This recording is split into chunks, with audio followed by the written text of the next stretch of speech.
가을이 되었습니다. 새로운 학기가 시작되어서 우리 집도 엄청 바쁩니다. 대학교 다니는 사람들이 하도 많아서 이번 주부터는 금요일 날은 새벽기도를 제가 인도합니다. 윤경사모가 또 학교로 돌아가서 매우 바빠지게 됐습니다. 날씨가 시원해져서 또 시원해지면 좋은데 또 환절기가 되어서 비염도 걸리고 아픈 분들이 많은 것 같아요. 건강 유의하셨으면 좋겠고요. 제가 어렸을 때 처음 다녔던 교회는 우리 교회보다 약간 더 큰 교회였습니다. 근다고 많이 큰 교회는 아니었습니다.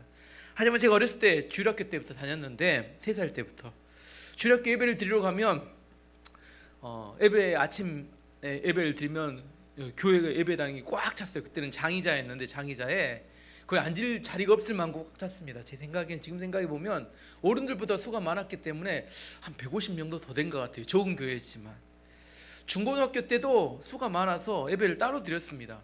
그때도 100명은 넘었던 것 같아요. 대학부 때도 한 80-90명 이상, 어른들은 다 해도 한 150명이 안 넘는 교회였어요. 근데 아이들은 엄청 많았습니다. 그런데 제가 인턴 레지던트 수련 과정을 마치고 청년 모임에 결혼했을 때죠. 돌아갔더니 청년 4명하고 전도사님 5명이 모임을 하고 있었습니다. 그래서 제가 물어봤어요. 청년들 다 어디 갔냐? 이게 전부라는 거예요. 충격을 받았습니다. 그때가 2003년이었어요.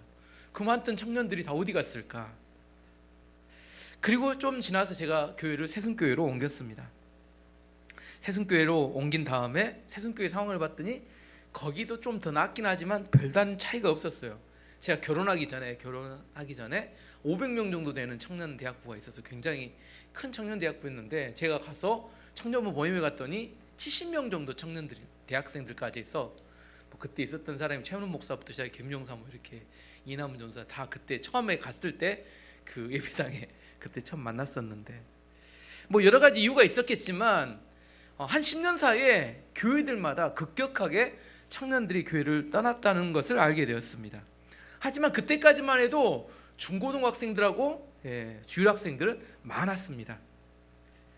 제가 이제 청년대학부 담당 전도사를 하게 됐으니까 중고등학교에서 이제 고3이 되면 대학부로 넘어오잖아요.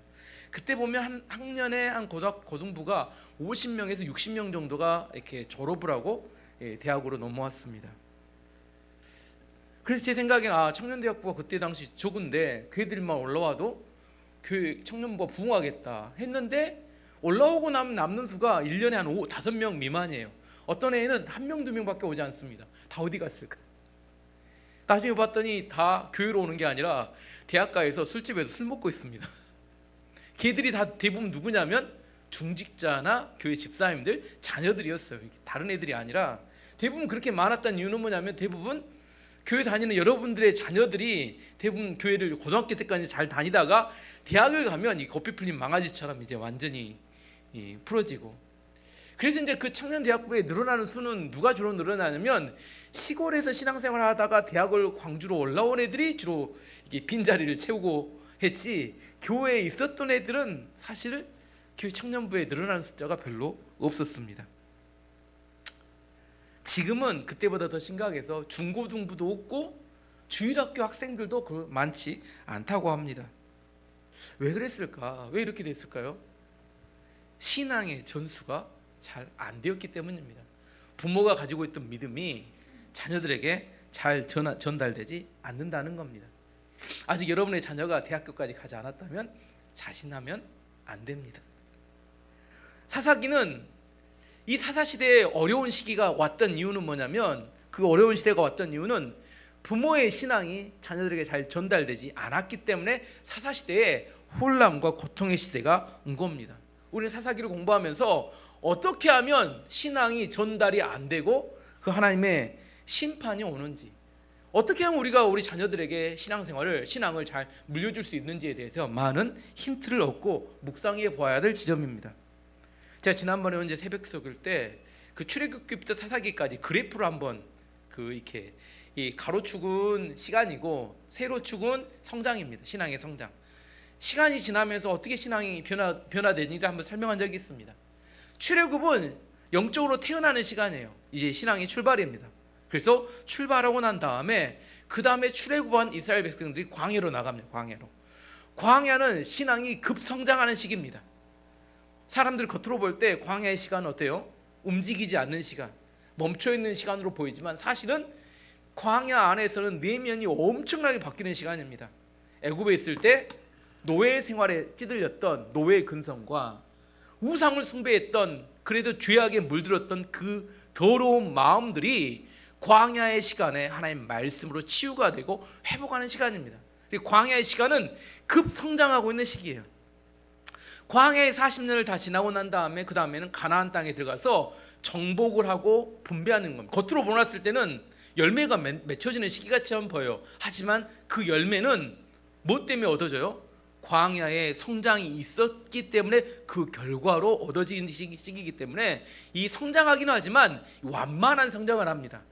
이 광야의 시간은 급성장을 했다면 그때는 완만한 성장을 해요. 이 땅을 정복하고 분배하는 동안은 승리의 경험을 하기 때문에 성장합니다.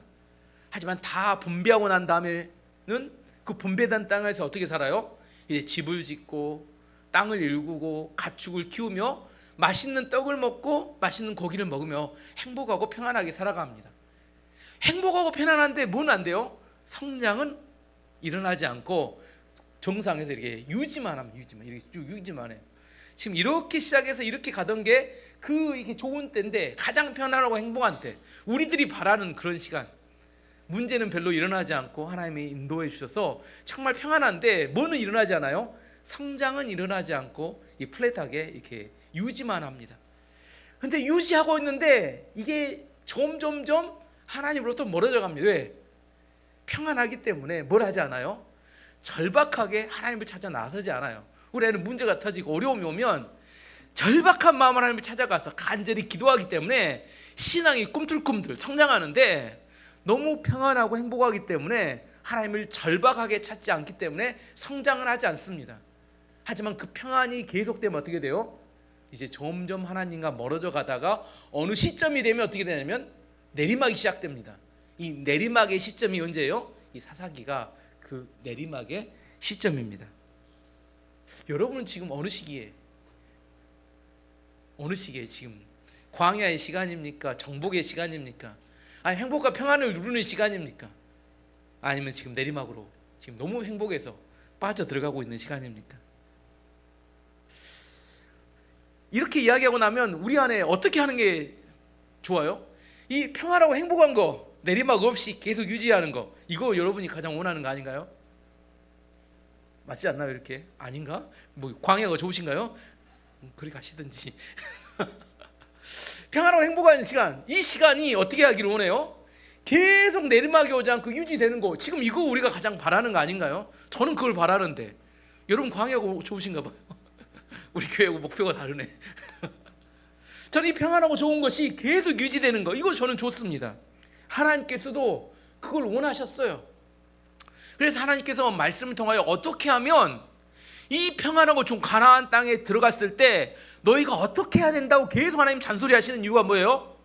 그 평안과 행복을 유지하는 비결을 하나님이 계속해서 이거 꼭 지켜야 돼, 이걸 이렇게 해야 되고 알려주시는 겁니다.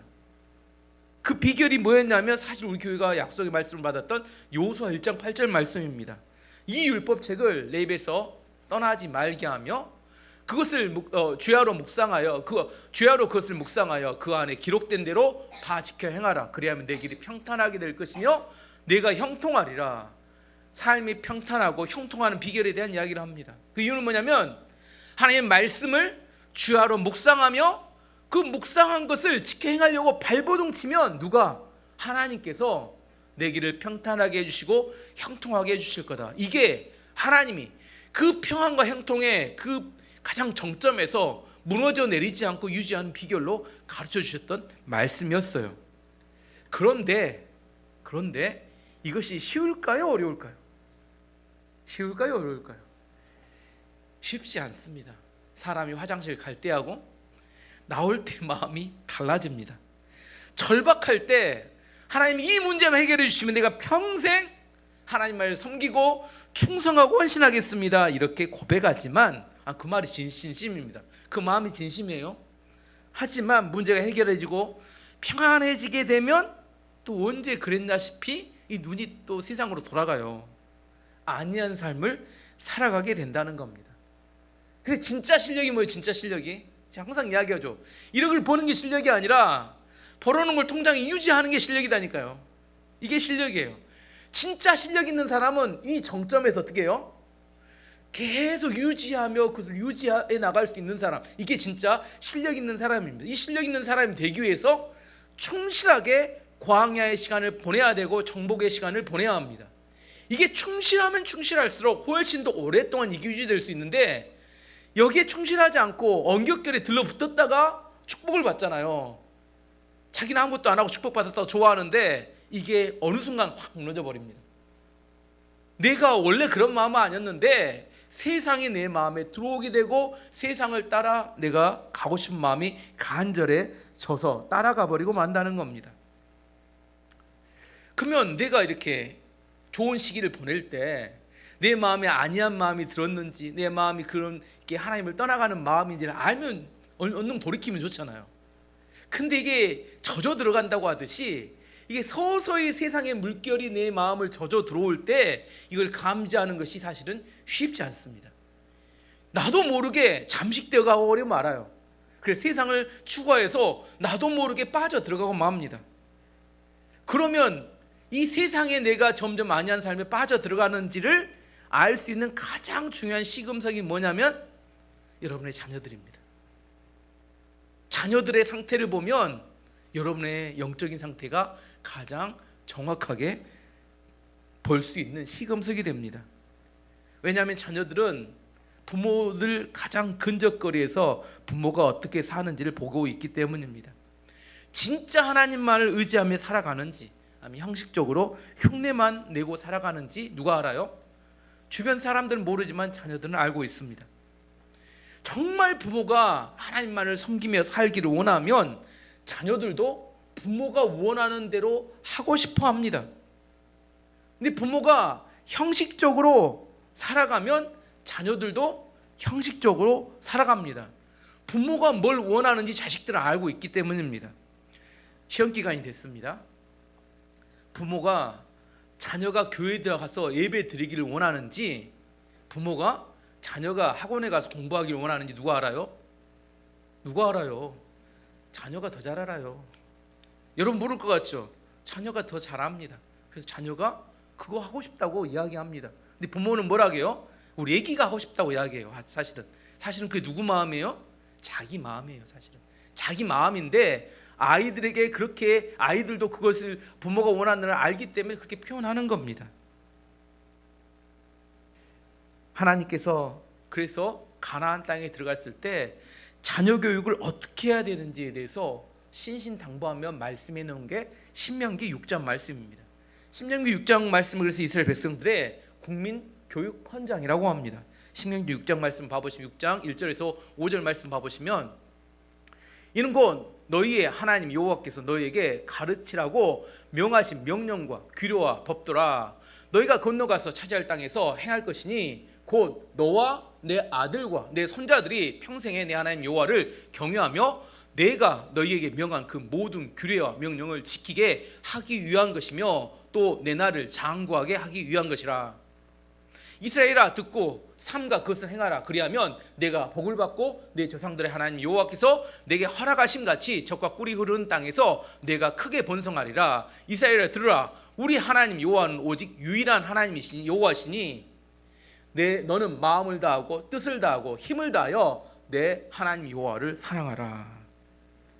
이 말씀에 있어서 자녀 교육의 목표가 분명히 나옵니다. 자녀 교육의 목표가 뭘까요?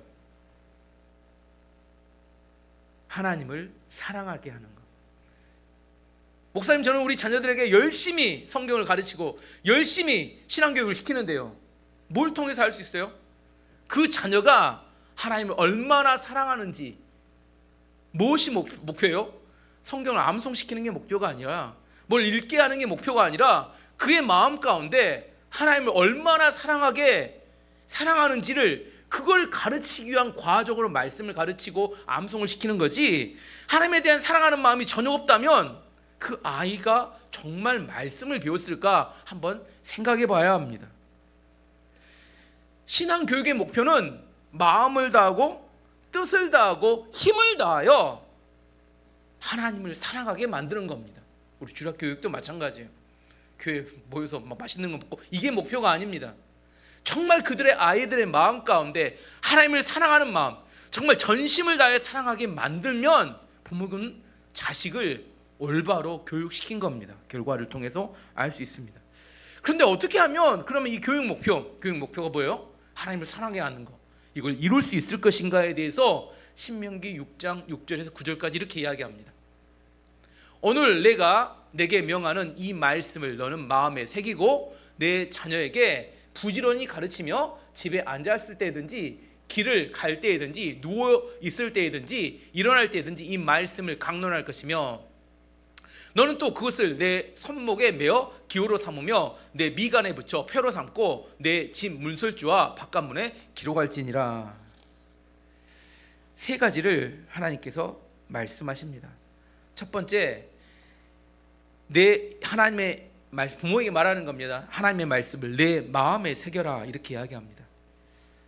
이런 신앙교육을 하기 위해서 먼저 부모가 자기의 마음에 하나님의 말씀을 새겨야 된다고 말합니다. 자신도 잘 모르고 자신도 잘 하지 않는 것을 자녀에게 하라고 하면 자녀들이 뭐라고 할까요? 자신도 잘 안 해, 신앙생활 열심히 안 살아, 기도도 잘 안 해, 말씀도 안 읽어. 근데 자녀 너희는 잘해야지, 그럼 뭐라고요? 부모님이나 잘하세요. 어릴 때는 분별력이 없을 때는 곧잘 따라서 합니다. 하지만 아이가 성장하면 걔들도 보는 눈이 있기 때문에 부모가 어떻게 살아가는지 다 보면서 그 말을 듣는 게 아니라 부모의 삶을 보고 따를지를 결정합니다. 부모가 성경을 안 읽습니다. 자녀가 성경을 잘 읽을 수 있을까요? 어림도 없는 이야기. 부모가 기도를 안 합니다. 자녀가 기도를 잘 할 수 있을까요? 어림도 없는 이야기. 본인은 유튜브 보고 맨날 낄낄대고 웃는데 아이들에게 공부하라고 하면 아이가 공부를 잘할까요? 그렇지 않는다는 겁니다. 부모들이 항상 이렇게 이야기하면 하는 이야기가 이런 이야기입니다. 나는 비록 공부할 기회가 주어지지 않아서 공부를 못했지만 누구만은 너희만은 공부를 잘해서 성공하기를 바란다. 너무 꿈과 비전은 좋지만 그게 원하는 대로 안 되는 걸 아셔야 합니다. 누가 해야 돼요? 먼저 부모가 먼저 자기 마음에 하나님의 말씀을 새겨야 합니다. 그리고 그것이 자기의 삶이 될 때 자녀들이 그 삶을 따라 살아가기 때문입니다. 자녀들은 부모의 말을 듣지 않고 부모의 삶을 보면서 자기의 삶의 방향을 결정하기 때문입니다. 두 번째는 그 말씀을 네 자녀에게 부지런히 가르치라, 이렇게 말씀하십니다. 두 번째는 자녀에게 뭘 가르치라고요? 하나님 말씀을 부지런히 가르치라. 자녀들에게 말씀을 가르치는 책임을 누구에게 주었을까요? 동네 아저씨? 학교 선생님? 교회 주일학교 선생님? 부모님? 누구에게 하나님께서 그 책임과 사명을 주었어요? 누구에게? 부모에게 주었습니다. 이거 분명하게 해야 합니다. 부모가 자녀의 신앙생활에 책임을 지도록 하나님이 하셨다는 겁니다. 만약 부모가 자녀들에게 성경을 제대로 가르치지 않는다면 그것은 하나님이 주신 사명에 대한 직무유기입니다. 만약 부모가 아이들에게 성경을 가르치지 않고 있다면 회개해야 할 내용입니다. 하나님께서 자녀들에게 말씀을 가르칠 때 어떻게 가르치라고 말하냐면 부지런히 가르치라. 부지런히. 이 부지런히가 무슨 말이냐? 부지런히의 히브리어 원어는 샤난이란 뜻인데 말인데 영어로는 샤프입니다. 샤프 펜시라, 날카롭다인데 샤프는 날카롭게 하다. 샤프에서 EN을 붙여갖고 날카롭게 하다, 그런 의미입니다. 무슨 말이냐면 자녀들에게 하나님의 말씀을 가르쳐서 날카롭게 만들라는 겁니다. 흐리멍텅하게 생각하고 흐리멍텅하게 살도록 하지 말고 하나님의 말씀으로 그 아이들을 날카로운 송곳이나 날카로운 칼날같이 갈고 다져서 만들어서 어떤 일에 쓰임받든지 열매 맺는 자녀로 만들어라. 이게 부지런히 가르치라는 본래의 의미입니다. 자녀들에게 뭘 부지런히 가르치라고요? 말씀을 부지런히 가르쳐서 그 아이들의 생각을 단련시켜야 합니다. 하나님이 무엇을 원하시는지, 어떤 판단해야 될 중요한 순간에 무엇이 옳은지를 분별해낼 수 있도록 아이들의 생각을 성숙시키고 그 아이들의 판단력을 길러주도록 가르쳐야 합니다. 저는 항상 묵상합니다. 우리 성도들에게 어떻게 말씀을 가르쳐서 어떤 선택의 순간에 하나님이 뭘 원하시는지를 분명하게 깨닫고 그걸 선택할 수 있도록 하기 위해서 계속해서 저도 말씀의 칼날을 갑니다. 왜 그래요? 그래야 목회자가 성장한 만큼 성도들이 성장합니다. 제가 흐리멍텅하게 말씀을 전하면 여러분도 어떻게 돼요? 다 흐리멍텅해집니다. 리더가 흐리멍텅하면 여러분 셀도 흐리멍텅해져요. 부모가 흐리멍텅하면 자녀들도 생각과 판단이 흐리멍텅해집니다. 나중에 자녀가 결혼을 하고 배우자를 데리고 왔어요. 근데 믿음도 없는 사람 데리고 왔어요. 이미 그때는 늦었습니다. 왜 늦어요? 이미 판단 능력을 가르치지 않았기 때문에 걔들 눈에는 뭐예요? 그게 좋아 보이기 때문에 그 사람과 결혼한다고 데리고 온 거 아닌가요? 이미 늦어버린 겁니다.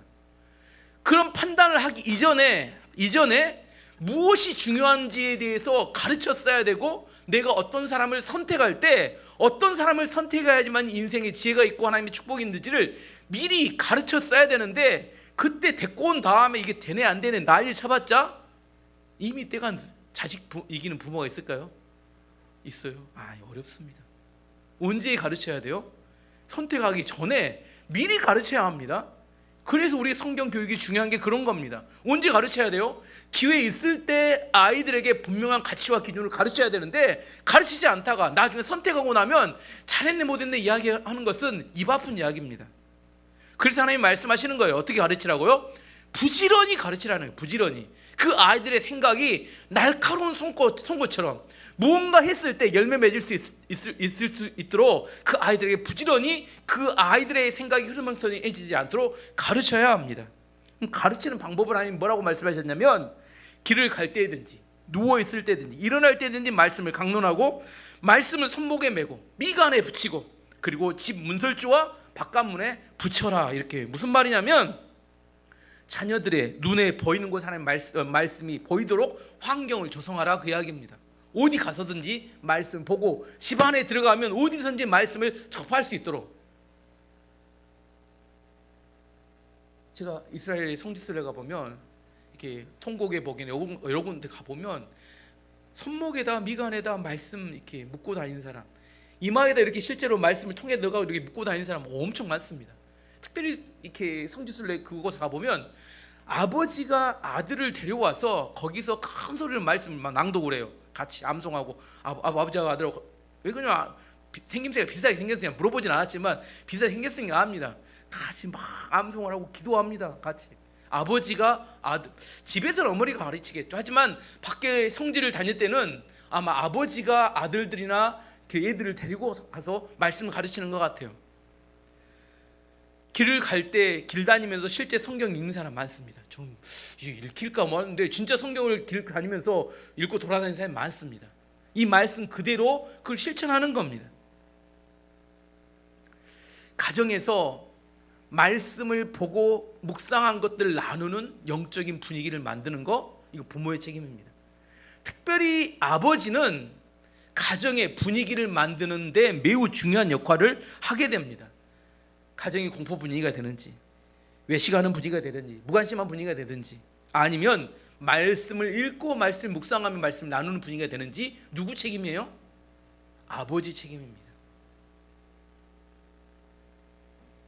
아버지들은 가정의 분위기에 대한 부담을 가져야 합니다. 정말 하나님이 기뻐하시는 가정의 분위기가 될 수 있는 만드는 그런 지혜와 능력을 달라고 하나님께 기도해야 합니다. 이렇게 하나님께서 자녀들을 잘 축복하고 기도하고 자녀들에게 이 말씀을 잘 가르치면 자녀들에게 하나님께 그냥 아니라 그 가정에 하나님 엄청난 축복을 약속해 주셨는데, 이게 제가 좋아하는 말씀입니다.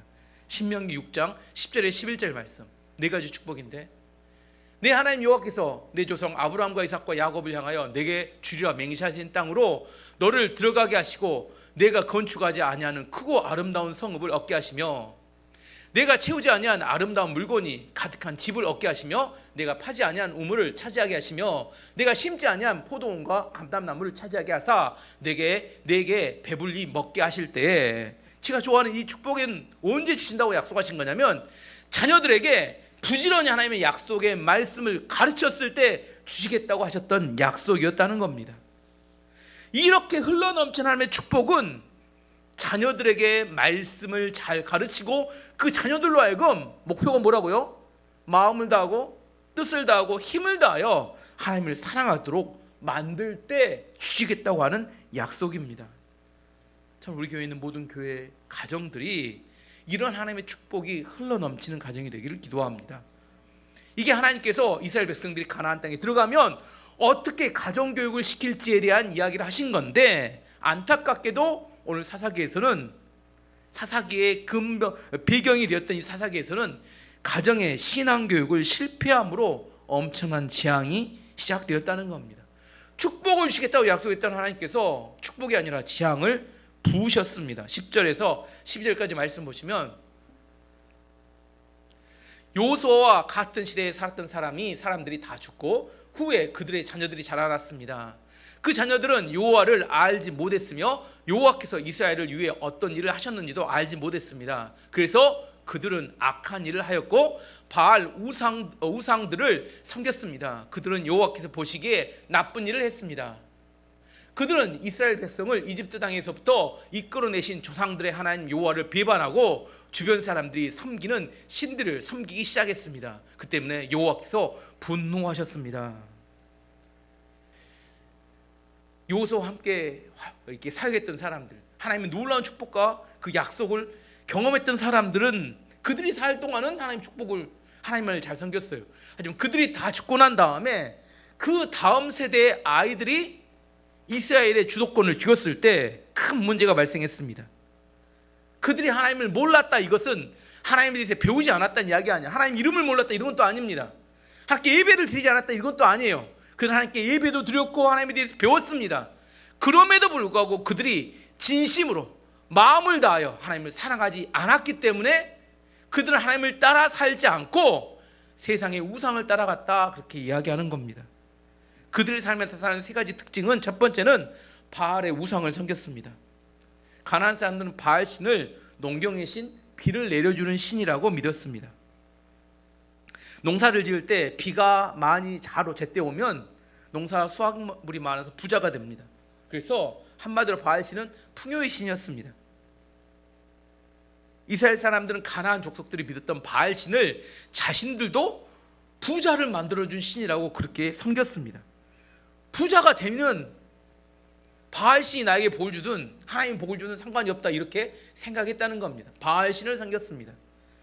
우상을 섬기니까 그들은 악한 일을 행하게 되었어요. 하나님을 섬기면 하나님을 따라 거룩한 삶, 진리를 따른 삶을 살지만 우상을 섬기면 더러운 우상과 같이 더럽고 악한 일을 행하게 됩니다. 죄악 가운데 살게 됩니다. 이스라엘 백성들은 바알 신을 섬기며 악행을 행하는 죄악이 그들 안에 그득해졌습니다. 세 번째 결과로는 하나님이 그들의 삶을 보시면서 분노하셨습니다. 분명히 이스라엘의 가나안 땅은 누가 주셨어요? 하나님이 주신 땅입니다.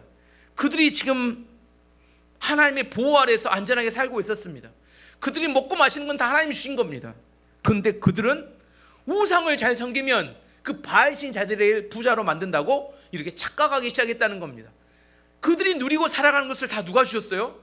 하나님이 주셨는데 하나님이 주셨다고 생각하지 않고 바알신이 주었다고 생각하니까 하나님께서 뚜껑을 열리셨습니다. 분노하셨어요. 하나님께서 분노하시게 되니까 그들은 더 이상 축복의 대상이 아니라 진노의 대상이 되고 말았습니다. 하나님께서 그들에게 어떻게 심판하셨는지 사사기 300년 동안의 심판의 내용을 요약한 겁니다. 14절 15절 말씀 보시면, 이스라엘 백성들에게 화가 나신 여호와께서는 약탈자들이 이스라엘 백성을 공격하여 그들이 가진 것을 빼앗게 하셨습니다. 이스라엘 백성은 적들이 공격해 오는 것을 스스로 막아낼 수 없었습니다. 이스라엘 사람들은 싸우러 나갈 때마다 졌습니다. 이는 이스라엘 여호와께서 그들에게 벌을 내리셨기 때문이었습니다. 여호와께서 이미 그들에게 경고하셨던 대로 되었습니다. 그래서 이스라엘 사람들은 많은 괴로움을 겪었습니다. 두 가지 결과가 나타났는데, 약탈자들, 원래는 가나안 족속들이나 주변에 있는 민족들은 약했어요. 그런데 이들이 약탈자로 변하면서 이스라엘을 공격하여서 이스라엘 백성들이 하나님이 주셨던 좋은 것들을 다 빼앗아가 버리고 말았습니다. 저는 이 글을 읽을 때마다 생각나는 이야기가 있어요. 산부인과 이렇게 산부인과 선생님들이 하는 이야기. 산부인과 전문의들이 아기를 낳다 보면 의료사고가 가끔 발생합니다. 그래서 산부인과 선생님들이 하는 이야기가 산부인과는 3년간 번 돈을 한 번에 다 이렇게 날리는 과다. 왜냐면 3년 동안 열심히 돈을 벌었어요. 근데 한번 의료사고 빵 나면 그 의료사고 이렇게 보상해 주니라고 3년 번 것이 싹 날아가 버린다는 겁니다. 그래서 요즘 산부인과가 굉장히 인기가 없어요. 잘 안 하려고 합니다. 아이도 많이 낳지 않지만. 산부인과는 상과와 부인과가 합쳐진 거예요. 상과는 애를 낳는 과고 부인과는 갱년기나 비슷한 여러 가지 여성 질환을 보는데, 산부인과 선생님들도 애를 낳는 건 하지 않고 부인과 질환만 보려고 합니다. 왜냐요? 3년 열심히 벌면 뭐합니까? 한 번에 다 날아가 버리는데. 뭔 말인지 이해하시겠어요? 이스라엘 백성들이 열심히 돈을 모읍니다. 열심히 살았어요. 열심히 노력을 했어요. 근데 어떤 사고는 한 번이 땅 터지면 어떻게 돼요? 그동안 벌었던 거 한꺼번에 싹 날려버린다는 겁니다. 이게 하나님의 은혜가 떠난 사람의 특징입니다. 오랫동안 모았던 돈을 어떤 한 번의 사건으로 다 날려버리는 겁니다. 처음엔 하나님 없이도 일이 잘 되는 것 같아요. 돈을 조금씩 모으고 잘 모으는 것 같습니다. 그런데 이상하게 헛발질을 해요. 그러면 그 한 번의 실수가 그동안 벌었던 모든 돈을 싹 잃게 만드는 이유가 된다는 겁니다. 유튜브에서 쇼츠에 보니까 주식 투자에서 망하는 사람들의 과정에 대한 이야기를 하더라고요. 처음에는 작은 돈을 투자할 때 또 돈을 잘 번대요, 제법. 근데 이제 꼭 그때 아쉬워한대요. 차라리 많은 돈을 투자했다면 많은 수익을 이렇게 벌었을 텐데. 그래서 뭐 합니까? 많은 돈, 자기가 갖고 있는 모든 돈을 또 주식 투자하면, 근데 또 그때 되면 또 안 된대요. 이상하게 그때 되면 손실이 난대요. 그러면 그걸 만회하기 위해서 어떻게 해요? 좋은 우량주를 포기하고 급등주를 쫓아다닌다는 겁니다. 그럼 어떻게 돼요? 더 손실이 커집니다. 그럼 어떻게 되느냐? 그 손실에서 멈추면 좋은데 이제 집을 팔고 빚을 내서 투자를 하게 된다는 겁니다. 문제는 빚을 내서 투자를 하게 되면 어떻게 돼요? 마음이 조급해지니까 막 주가가 올라가면 따라가서 사게 되고, 막 급락하면 두려워서 팔게 되고, 이거 몇 번 반복하다 보면 가진 돈을 다 날려버리고 만다는 겁니다. 은혜 떠난 사람의 특징 뭐예요? 오랫동안 힘들게 벌었던 돈을 어떻게 해요? 한 번에 다 날리게 되는 일이 발생한다는 겁니다. 두 번째 특징은 뭐냐면 하나님께서 대적들을 강하게 하여서 싸움할 때마다 패하게 만드신다는 겁니다. 이전에는 내가 전쟁할 때마다 이겼어요. 분명히 이겼습니다. 그래서 대적들이 약하다고 생각했는데 어느 순간 보니까 대적들이 엄청 강해진 겁니다. 그들이 승승장구하고 잘 나가고 있어요. 근데 누구만 몰라요? 나만 모릅니다. 그래서 전쟁을 붙었는데 계속해서 지는 겁니다. 패배해요. 왜 패배해요? 하나님께서 나의 교만을 꺾기 위해서 우리 주변에 있는 대적들을 강하게 하셔서 나를 지도로 만드시는 겁니다. 요즘 경제 상황을 보면 코로나 이후에 각 정부들이, 전 세계 정부들이 풀었던 엄청난 돈들이 풀렸고, 그것이 인플레이션을 만들었습니다. 물가가 엄청 폭등합니다. 그래서 금리를 국가마다 다 올려가지고 그 인플레이션을 잡으려고 올렸는데, 인플레이션, 금리가 올라가면 나타나는 가장 큰 특징은 부자는 더 부자가 되고 가난한 사람은 더 가난해집니다. 왜 그럴까요? 부자는 현금이 많은데 금리를 5%, 6% 주니까 어떻게 돼요? 맡기기만 해도 엄청나게 많은 돈을 이렇게 이자를 받게 되죠. 근데 돈이 없는 사람은 어떻게 돼요? 은행에 돈을 빌리면 더 많은 이자를 내야 돼. 부자들은 더 부자가 되고 가난한 사람은 더 가난하게 됩니다.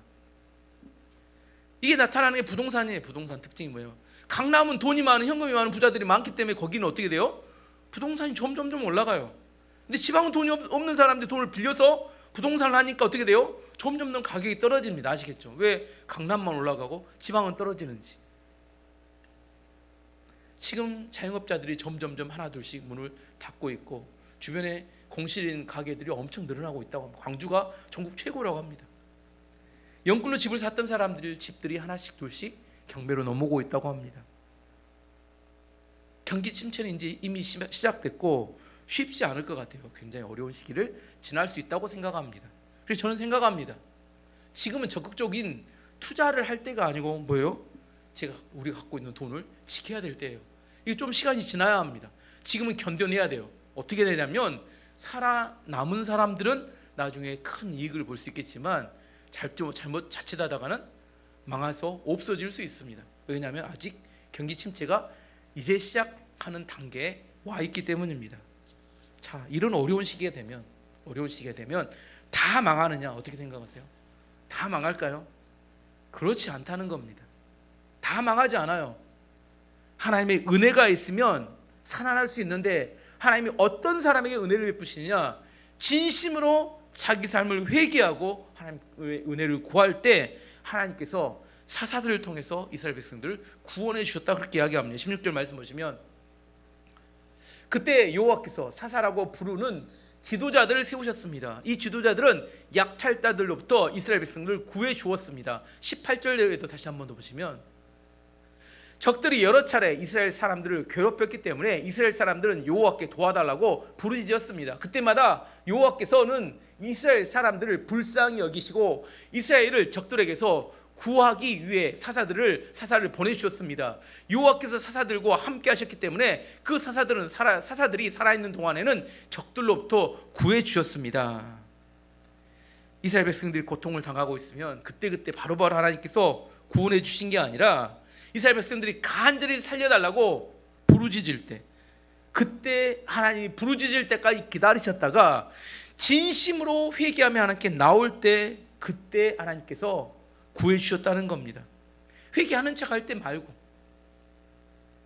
회개란 이런 겁니다. 회개를 우리가 하나님 잘못했어 이게 회개가 아니라, 세상으로 가던 사람들이 세상의 것을 버리고 하나님만 의지하고 하나님께 나오는 것을 회개라고 합니다. 회개의 중요한 의미는 유턴입니다. 세상에 가던 사람이 세상에 가던 것을 멈추고 하나님께로 돌아오는 것을 말합니다. 세상에 원하는 것들, 세상에 즐기던 것들 여전히 즐기면서 나는 하나님께서 주신 복만으로 문제만을 해결하고 싶다, 이건 회개 아닙니다. 내가 세상을 향해 잘못 갔던 거 포기하고 내려놓고 하나님 향해 다시 돌아오는 것, 그것을 회개라고 하는데, 하나님께서 회개하고 돌아올 때까지 기다리십니다. 회개했다는 것을 어떻게 알 수 있느냐? 하나님께서 우리를 교육하고 가르치시는 이유와 목적이 뭐라겠어요? 마음을 다하고 뜻을 다하고 힘을 다하여 주 너의 하나님을 사랑하라.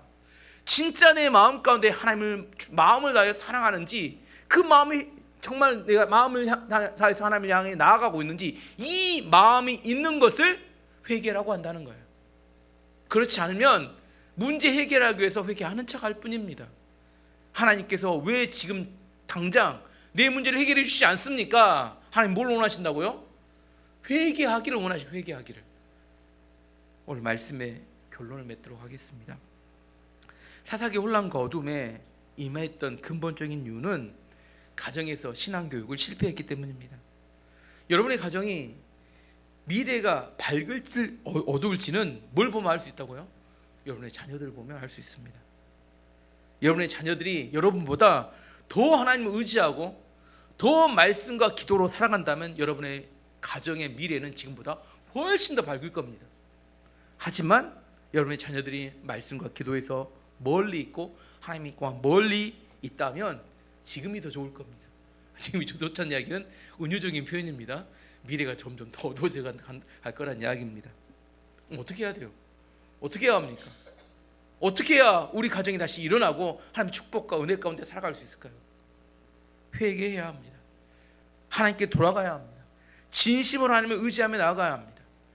우리에게 하나님의 믿음을 주시고 은혜를 달라고 구해야 합니다. 역대하 7장 14절 말씀, 유명한 말씀입니다.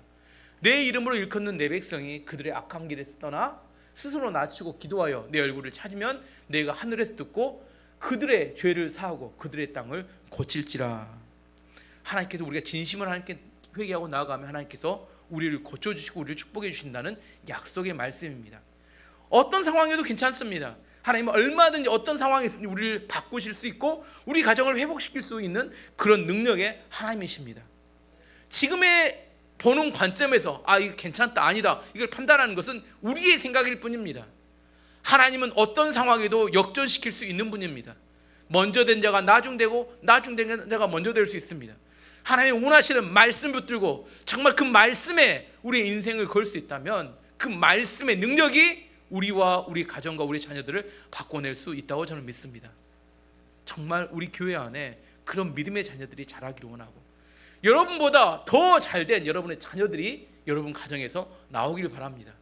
아닌가요? 나만 잘 먹고 잘 살면 된가요? 여러분 자녀들은 어떻게 되든 상관없나요? 여러분 자녀들이 더 축복받는 그런 믿음의 가정이 되기를 축원합니다.